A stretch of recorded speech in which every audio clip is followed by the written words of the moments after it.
Well, they can turn to antibiotics for prevention, control, or treatment of disease. And today, as of January 1 of this year, 2017, the only way they can turn to feed or water antibiotics is with the approval of a veterinarian through either a veterinary feed directive or prescription. And the vast majority of our injectable antibiotics also require that. So when you say that they need a vet's approval, in practice, what does that mean for a farmer? It means that the veterinarian typically will have authorized this use ahead of time through a planned document where they plan both the prevention and control techniques utilizing antibiotics and others such as vaccination, biosecurity, those types of things. And then it'll be planned so certain things in the population or in individual animals will say, yeah, it's time to use that. Or the veterinarian may diagnose it directly. And should consumers be worried about antibiotics in the meat they eat? So there gets to be confusion between two topics, and that's antibiotic resistance and antibiotic residues. So for an antibiotic to be legally used in a food animal, it must be used with a withdrawal time.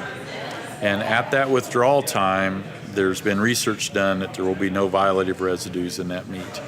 And to violate that withdrawal time could be caught by routine checks for residues at the packing plants, and then that would cause fallback on the veterinarian and the producer.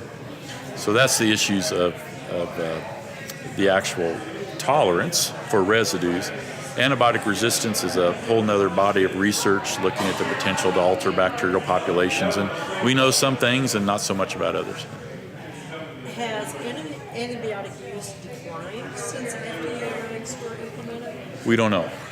So it started January 1 of 2017. We will have reporting of the antibiotic sales in 2017, submitted in 2018. So probably November or so of 2018, we'll know what the first year was, and then it'll take a couple years to look for trends. And what is antibiotic stewardship? Well, antibiotic stewardship that I explained this evening involves 5 different steps. First, it requires the veterinarian to be responsible for saying the disease is there and providing case definitions, that we call them, to the producer so that they can recognize them. Then, if the disease is there, they're responsible for deriving prevention, control, and treatment programs first that don't involve an antibiotic.